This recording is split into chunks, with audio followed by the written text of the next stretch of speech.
Magandang araw mga kaibigan. Good news po ang pag-usapan natin ngayon para sa mga nagmamahal kay Mayor Isko Moreno and VP Inday Sara. Last week lang ba yon nung nasa Manila si VP Sara at inendorso niya si Mayor Isko Moreno at yung mga iba pang mga kongresista na tumatakbo sa grupo ni Mayor Moreno. Okay. Ito ngayon, nako sigurado maraming iiyak na. Iiyak na sila. Congressman Abante, Congressman Chua, lahat yung mga kontrapartido kay Mayor Moreno. Bakit? Ito po, Iglesia ni Cristo. Balita ng Inquirer.net. Iglesia ni Cristo endorses Isko Moreno Chi Atienza for Manila. Maraming mga politiko na gustong-gusto ma-endorso ng iglesia kasi ang laking bagay yan, yung halos 99% mga iglesia sa Manila iboboto nila ang inendorso. So ito napakagandang balita. Okay, with just 1 week remaining until 2025 midterm elections, former Manila Mayor Francisco Isko Moreno and Chi Atienza has secured the endorsement of the Iglesia ni Cristo for their bid to return to City Hall. Although the church has not made an official public announcement, sources confirm its support for Moreno and Atienza. Okay, so galing. Moreno, who served as mayor from 2019 to 2022, is running to reclaim his former post. The INC's endorsement also covers 26 out of 36 candidates for Manila City Council under his ticket. Halos 10 lang ang hindi na-endorse. So I'm very sure yung mga kongresista na aliado kay Mayor Isko, most likely. Kasi, ito, balita ko lang ito ang mga kongresista na nag-endorse o nagpirma sa impeachment ni VP Sara, talagang wala na silang mapapala sa Iglesia ni Cristo. Balita lang ito, may nagsabi sa akin. So, unconfirmed, kaya lang, pag-aralan nyo, i-analyze nyo. Nagkaroon ng malakiang rally. Iglesia, kailan ba yun? Millions, more than 2 to 3 millions nag-rally. No to impeachment. Tinuloy pa rin ang impeachment. Pirma. Ano, ang Iglesia ni Cristo, i-endorse nila yung mga pumirma sa impeachment? My humble opinion, mahirapan silang makakuha ng endorsement. Dyan sa Manila, halos lahat ata ng kongresista nagpirma.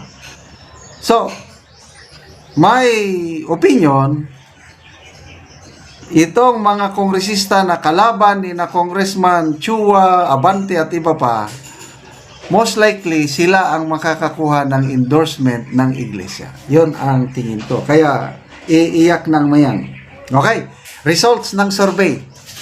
Results of survey from April 20 to 23, released on April 29, shows Moreno with 63% of voter support, far ahead of incumbent Mayor Hani Lacuna with 18% and Zam Versosa with 16%. Layo, times 3. The endorsement from INC adds to Moreno's already wide lead as the campaign enters its final week. Okay. So, I don't know, makalimutan ko na ilang barangay captains noon ang nag-endorse. From Manila, I think 150 barangay captains in-endorse nila ang PDP Laban Bets. And I believe mas dumami pa ngayon kasi nga formal nang itinaas ni BP Sara ang kamay ni Mayor Moreno. And I believe, kasi nakaugat na si sa tingin ko, nakaugat na si Mayor Isko sa Manila. Ang mga feedbacks, hindi ako taga Manila, kaya lang ang mga feedbacks na naririnig ko, napakaganda ang feedbacks. Hindi naman perpekto ang administrasyon ni Mayor Moreno, kaya lang marami siyang magandang nagawa nung siya umupo na mayor. Kaya nga maraming nag-endorse sa kanya na magpresidente. Sayang, masyado lang naging maaga, no? But anyway, ganyan talaga yan ang politika. Ano sa tingin nyo? Sure nang manalo si Mayor Isko Moreno? Mananalo ba ang mga ticket niya? Ang aking binabantayan palagi dyan is itong si Congressman Joel Chua and Congressman Abante. Kasi very confident si Congressman Joel Chua. Sabi niya kay BP Sara, see you during your impeachment trial. Ibig sabihin, very confident siya na mananalo. Tingnan natin ngayong election. Kaya sana lang ang endorse ng Iglesia ni Cristo na mga kongresista dyan sa Manila ay ang mga aliado ni Mayor Isko Moreno. Sana ang endorse ng Iglesia ng mga kongresista ay ang mga kalaban ng mga pumirma sa impeachment complaint laban kay BP Inday Sara. So ilang days na lang, May 6, so 6 days to go.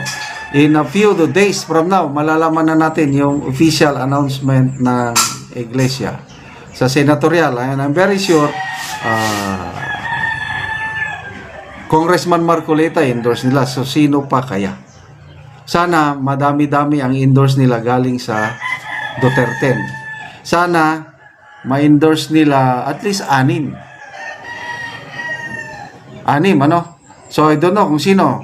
Sana ang gusto kong ma-endorse nila Attorney Vic Rodriguez, Philip Salvador, yung mga malapit-lapit na sa winning circle.